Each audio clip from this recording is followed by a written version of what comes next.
Oxon 3 Comunicación Natural. Toyota. Renfe. Nuevo Espacio Elite. San Miguel. Coca-Cola. Universidad de Oviedo. El Ayuntamiento de Gijón y el Gobierno del Principado de Asturias. Patrocinan la 38ª edición de la Semana Negra. Buenas tardes. Coge otra silla.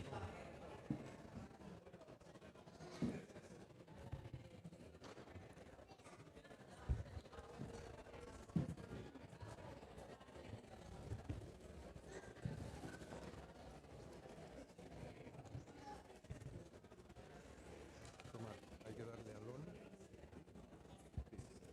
¿Quieres otro? O con uno vale. Bueno, yo os cedo el mío rápidamente.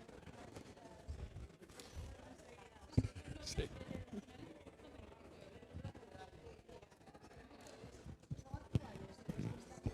Sí, está en la península de las Casas Vacías, por ejemplo, en ese lote. No, en la península de las Casas Vacías. En ese lote del centro está la península de las Casas Vacías. Está muy bien, son ofertas de los libreros. Buenas tardes. Mientras os venden libros, que también está bien, son lotes estupendos, por cierto. Veo que en uno está la península de las Casas Vacías, si no me equivoco, que es un libro que es un auténtico lujo. Sí, son todos actuales y están muy bien. Y tienen un precio bárbaro. Pero bueno, no es a eso lo que hemos venido. Hemos venido a hablar de un libro. Os presento a Ana Rojas y a Pablo Escribano. Ahora hablaré un poco de ellos, pero decir por delante que una novela te engancha por sí misma. Realmente, si cualquiera de vosotros comenzara a leer las primeras páginas de Hija de la Ira, ya estaría enganchado y sobraría este acto. Porque de lo que se trata en un acto como este, en la Semana Negra, es de enganchar a los lectores y de hacer nuevos lectores para uno mismo y para los libros en general. La comunicación humana es lo más maravilloso que tiene el hombre. No sé si lo más peligroso también. Véase el mundo. Como decía el sastre Samuel Beckett, mire el mundo y mire mis pantalones. Eran mucho mejor los pantalones que el mundo. Pero realmente la comunicación no es más que la respuesta a lo que nosotros vamos recibiendo, a las historias que vamos recibiendo. Estos señores maravillosos son profesores de lengua en un instituto en Cantabria. Han desarrollado toda su vida en contacto con los chicos y al mismo tiempo en ese contacto tan maravilloso que te dan los chicos de lo que es el mundo que está detrás de ellos. Esta Semana Negra nació como eso, como una Semana Negra en la que se hablaba de novelas negras. Actualmente ya habéis visto ahora a la maravillosa Begoña Oro con Rosa Piquín, nada menos, hablando de libros infantiles. Yo también he participado en alguna sesión con libros infantiles, pero esta Semana Negra tiene que reivindicar lo negro, tiene que reivindicar ese aspecto de la vida más oscuro y, sin embargo, al mismo tiempo, si escarbas al fondo de toda esa oscuridad hay una luz brillante. De eso se trata, Hija de la Ira. Pablo y Ana, o Ana y Pablo, han hecho algo muy difícil, que es escribir a 4 manos un libro, y de eso nos van a hablar. Nos van a hablar del origen de esta historia, de la localización tan extraordinaria en una comarca que no sé si conocéis. Si habéis comido alguna vez chorizo de Villarcayo o morcilla de Villarcayo, conocéis por lo menos su sabor. Es una región, una zona, una comarca del norte de Burgos, ya cerca del País Vasco, una zona que una amiga mía que fue profesora allí también decía que era muy oscura, la llamaba no las merindades, sino que la llamaba las mezquindades.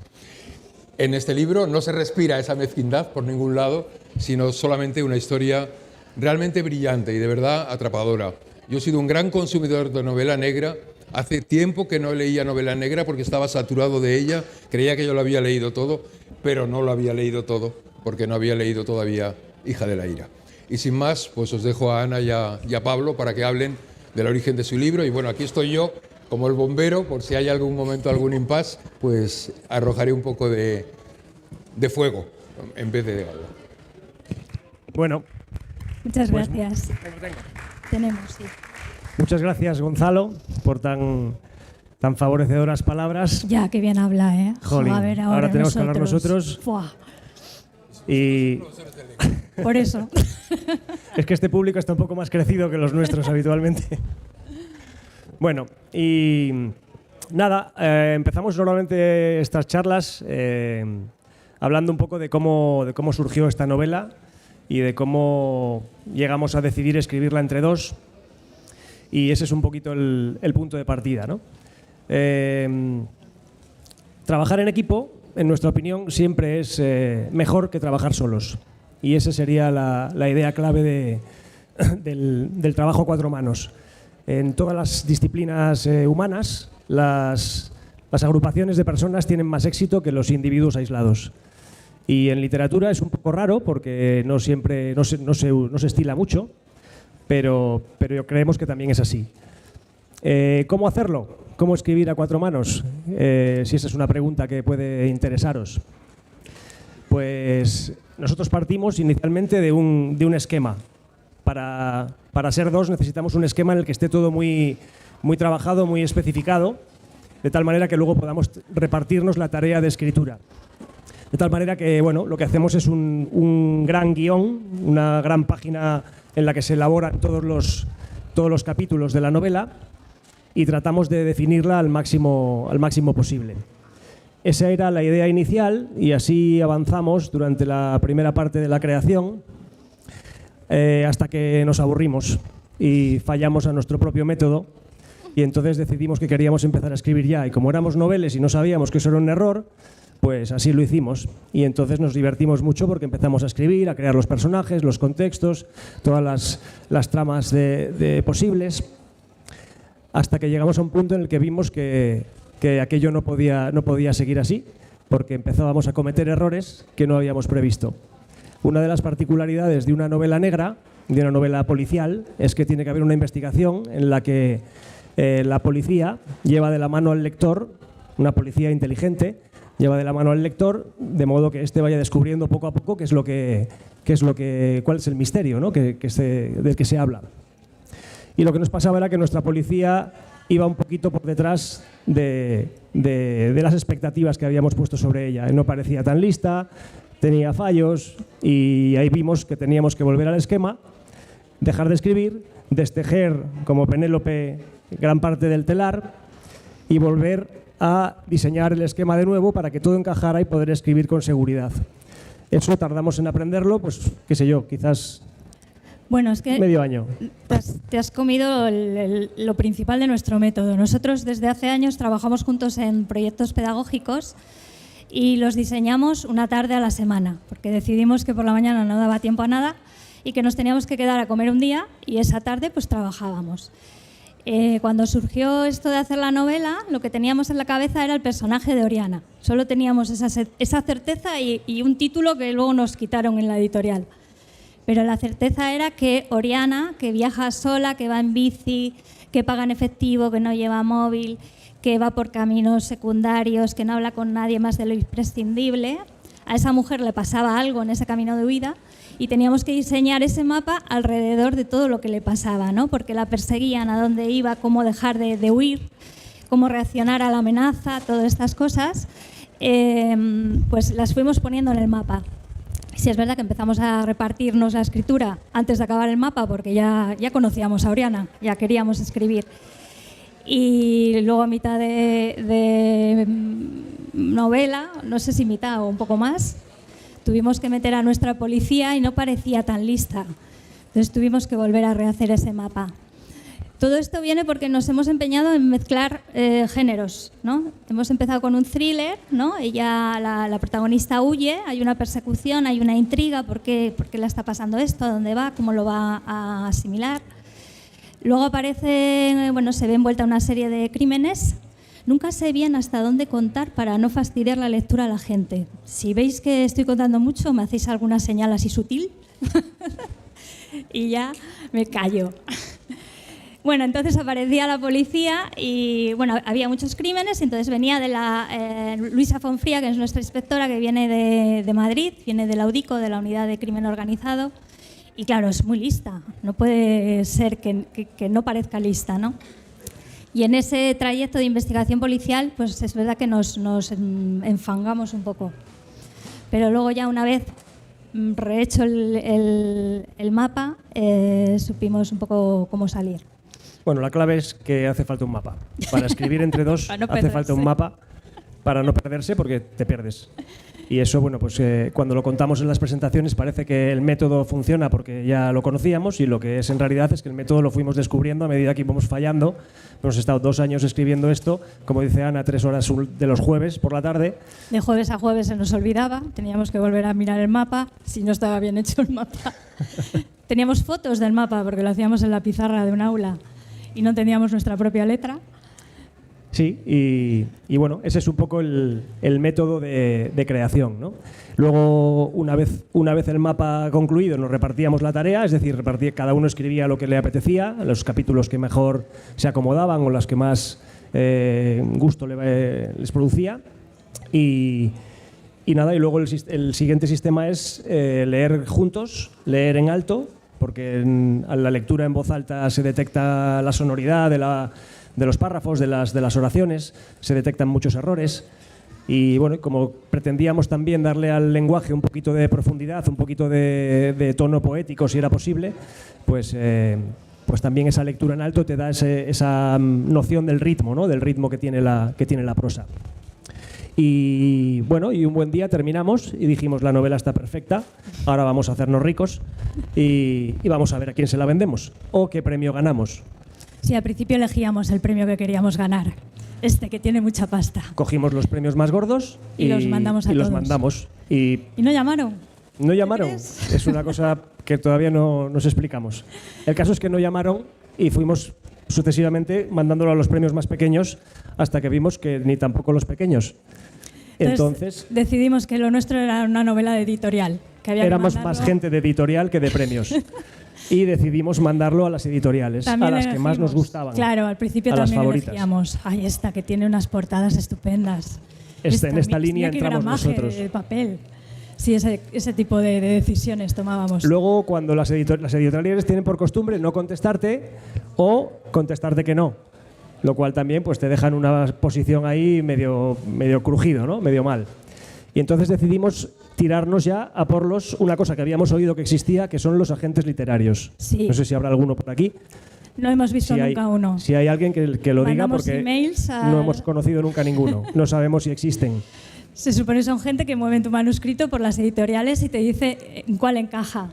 Nosotros no tuvimos el placer. Y entonces estábamos a punto de tirarnos a la autoedición cuando Ana decidió que nos faltaba el premio Planeta.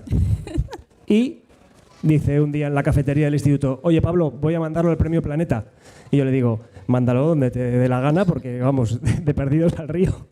Sí, me miró así como esta mujer, la pobre, que la habrán echado en el café. Está desesperada y... Sí. Y bueno, la cosa es que era solo un email, era el único que nos faltaba y bueno, y yo pensaba en el finalista más que en ganar. Sí, hubo un momento en que ya fantaseamos con quedar los segundos, que no estaba mal tampoco. No quedamos ni primeros ni segundos, pero a los 2 meses nos llamó Leo Campos, que es nuestro editor, y nos dijo que le encantaba la novela. Por fin dimos con esa persona en el mundo de las editoriales que tenía esa opinión y que quería sacarla con una colección nueva, que es N de novela, que es en la que estamos, y ahí empezó, pues digamos, la siguiente parte de esta aventura. Sí, esto que así contado parece que ha sido hace nada, pero pasó, no sé, ha sido hace 1 año y medio. Desde que te dicen que te publican hasta que te publican pasa año largo. Y empieza un proceso de edición, que nosotros como autores noveles no teníamos ni idea de qué era eso. Además nos hablaban de revisar otra vez la novela, nosotros que la habíamos estado revisando 1000 veces, no solo durante los 2 años en que la escribimos, sino después, porque por alguna extraña razón no nos daban premios y entonces pensamos que igual podía mejorarse. Entonces, la ventaja de que te digan que no es que trabajas en ella, sigues trabajando en ella porque dices, bueno, habrán detectado algún error y habrán visto algo que se pueda mejorar, con lo cual esos 2 años siguientes seguimos dándole taca y claro, la mejoramos total mucho que estaba más. muy revisada. Sí, pero es verdad que habíamos tenido amigos que habíamos convertido en lectores piloto, todos leístas como nosotros, no detectaron los leísmos que sí detectó nuestro editor, que es venezolano y no hace ni un leísmo. Nosotros, profes de lengua, nos da una vergüenza terrible, pero la verdad es que fue así, fue una cosa vergonzosa. Sí, con la novela totalmente corregida aparecieron como 30 leísmos más. Porque somos Cuando cántabros, habríamos leístas. jurado que no tenía ni un fallo, que no le sobraba ni una tilde, ni una coma, ni un nada. Y ahí aparecieron leísmos que no veíamos. Sí, la verdad es que el proceso de edición fue muy chulo, porque el editor te hace una lectura que nadie te ha hecho nunca, ¿no? Él sabe qué cosas funcionan, dónde funcionan, sabe lo que es sembrar un personaje, que nosotros el primer día decíamos, ¿qué es eso de sembrar, Pablo? Tú no sé, tendremos que ¿Qué dirá este preguntarlo. señor? Sí, o sea, claro, nos hablaba como autores de verdad y nosotros éramos autores, pero todavía no muy de verdad. Y entonces nos planteábamos esas dudas. Fue una lectura muy chula la que hizo el editor, que nos ayudó además a enriquecer el texto, ¿no? A enriquecer personajes. A veces no era mucho cambio, no era meter muchas cosas. A veces con 3 líneas ya estaba ahí bastante enriquecido el texto. Pero nos ayudó a verlo de otra manera. Así que estuvo muy bien. Si se os ocurre cualquier cosa que preguntar, nos aliviáis un poco aquí el estrés de que vamos a machete contándolo todo en 25 minutos, 27. Nos quedan 15. Sí. O sea que... Me gustaría destacar una Gracias, cosa. Gonzalo. Me gustaría destacar una cosa, y es que las 3 protagonistas, tanto Oriana como Soumia como Fría, son mujeres. ¿Plan, mapa o hallazgo? Bueno, ahí hay un objetivo, que era, nosotros hemos leído mucha novela de acción, tipo Don Winslow, Lee Child, o, novela americana, ¿no? De estas que te ponen un héroe que es un señor de 2 metros, que es grande como un armario y que ante cualquier injusticia pues da 4 tortas y ya se parte justicia. Pero nos llamaba mucho la atención que esa misma novela de acción no estuviera protagonizada por mujeres de 1,60 m, que aparentemente no pueden impartir justicia porque no son fuertes. Y entonces cogimos el personaje de Oriana y lo pusimos en un contexto hispano y en mujer. Y luego ya alrededor de Oriana, pues sí es que es verdad que surgen la mala, que es Soumia Kamal, que es la jefaza del narcotráfico y que también es una mujer muy potente en un mundo tradicionalmente masculino, por lo menos en ficción. El real no sabemos mucho, ¿eh? Voy a dejar claro que es todo inventado. Y luego tenemos a nuestra policía, que es Luisa Fonfría, que sí es verdad que en el mundo de la policía hay muchas mujeres, pero jefazas de la UDICO, pues igual hay menos. Nos gustaba mucho la idea de meter personajes femeninos en contextos donde es difícil ver a una mujer desenvolverse bien, tanto física como psicológicamente. Queda dicho. Por supuesto, Oriana, que es esa primera mujer que viaja sola en bicicleta, que no usa tarjeta de crédito, que acampa en los sitios más recónditos del bosque, que huye. Es un personaje fascinante desde la primera página y no te lo puedes perder. Pero a mí, ¿qué le voy a hacer? Tengo debilidad por las malas. Me encanta Soumia. A mí también. A mí me encanta Soumia. Sí, porque es mala, pero tú entiendes por qué es mala. Y su motivación es tan humana. No la voy a desvelar porque he dicho que no voy a hacer spoiler. Pero al final es eso, ¿no? Hemos intentado crear personajes que se mueven por circunstancias que todo el mundo entienda, aunque sus actos sean, pues no del todo buenos. Perseguimos ahí como la idea de crear personajes que sean verosímiles. Los malos generalmente son arquetipos. Son malos porque son malos y tienen que hacer el papel de malos y con eso ya hacen la función en la novela o en la trama. Y nosotros queríamos que nuestros personajes fueran humanos y que cualquiera pudiera pensar que si tú has vivido la vida de Soumia Kamal, es muy posible que tomaras decisiones muy parecidas a las suyas. Y ese es el punto en el que tú te identificas con un personaje porque le ves como un ser humano como tú y tratas o puedes comprender sus motivaciones, ¿no? Si no, lo que tienes es una especie de arquetipo que funciona como el malo y hace sus cosas de malo para que el bueno pueda acabar triunfando y poco más. Entonces, en ese tipo de personaje, pues las 3 son los 4 personajes principales, que son 3 mujeres y un hombre. Trabajamos mucho ese tipo trabajamos mucho su pasado para que el lector pueda como vincularse emocionalmente a personajes que igual moralmente son censurables, pero que también tienen vidas que son muy complicadas, que no son las de cualquiera, ¿no? Hay otro aspecto también interesante y es que la extracción de las dos principales protagonistas, para mí las verdaderas protagonistas, es marroquí, ¿no? Si no me equivoco. Esa presencia del mundo del sur es también voluntaria porque la verdad es que el personaje de Oriana podía haber sido de cualquier nacionalidad, podía haber sido española o de Villarcayo, y sin embargo escogisteis a una marroquí para hacer un papel totalmente opuesto al arquetipo del personaje marroquí, que es sin embargo una mujer absolutamente decidida y decisiva también en su propia vida y en la vida de los demás. ¿Es algo voluntario o es algo que surgió? Bueno, y nosotros buscábamos crear un héroe o una heroína, y para crear una heroína necesitas someterlo a dificultades. ¿No? Y bueno, en nuestro caso pensamos, pues si tú tienes que crear un personaje y puedes elegir entre hombre y mujer y quieres generarle un contexto de vida más complejo, hablando en general, pues una mujer tiene un contexto de vida más complejo que un hombre en nuestras sociedades, ¿no? En nuestras sociedades aún más. Si tienes que elegir entre una persona que pertenezca a la mayoría social de una sociedad o a una minoría, en este caso una procedencia migrante, pues el dotarle de ese pasado hace que su vida sea más compleja y tenga que superar más dificultades o distintas que una persona integrada en la sociedad común, ¿no? También en general. Y por último, elegimos dotarla también de una familia desestructurada que le diera complejidad y que le diera un crecimiento y una infancia que nos permitiera convertirla, por un lado, en un héroe y por otro lado, en una persona vulnerable con sus debilidades, que son las que nos hacen a todos humanos, ¿no? Y de esa manera conseguíamos un personaje redondo. Entonces, el tema de la procedencia marroquí de varios de los personajes, en realidad no tenemos una conexión directa con Marruecos, ni mucho menos, pero geográficamente, por nuestra conexión cultural y migratoria, pues era el país idóneo. Y nuestras protagonistas proceden de Marruecos porque ese viaje nos parecía muy interesante para dotar a los personajes de unas vivencias determinadas que los forjan como seres humanos.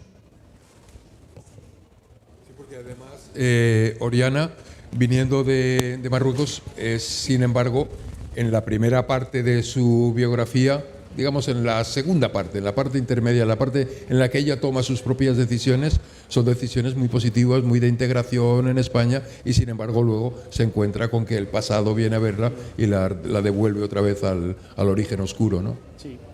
Claro, ella ha sido soldado del ejército español. Por eso. Es que tiene una procedencia que no solo tiene la raíz marroquí, ¿no?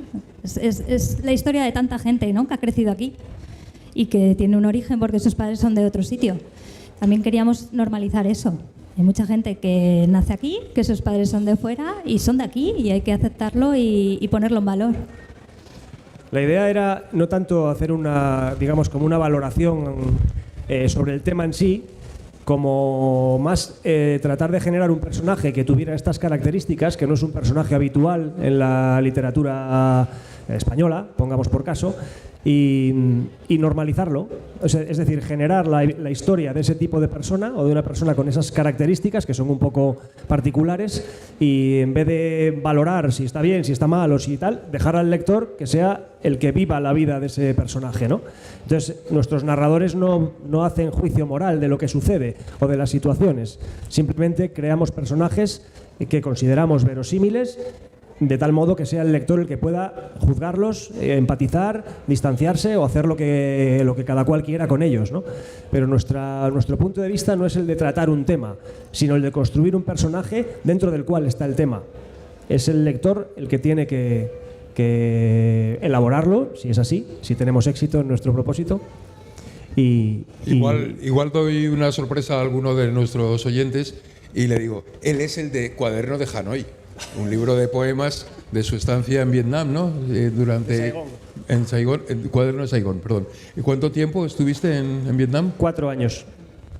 Pues es poeta también y es su origen, porque yo quería hablar de que esta es realmente vuestra primera novela, vuestra primera incursión en la novela. ¿Pensáis seguir? Sí, ¿no ves que hemos estado haciendo mapas? Ya sabemos hacer presentaciones, hemos aprendido desde que terminamos de escribir. Sí, y que nos gusta mucho trabajar juntos y en especial hacer novelas. Y ya puestos, ya que además ya nos acaban de decir lo de los 5 minutos, 4 en realidad. ¿Y hay preguntas por ahí? ¿Quién? Adelante, no te veo. Sí.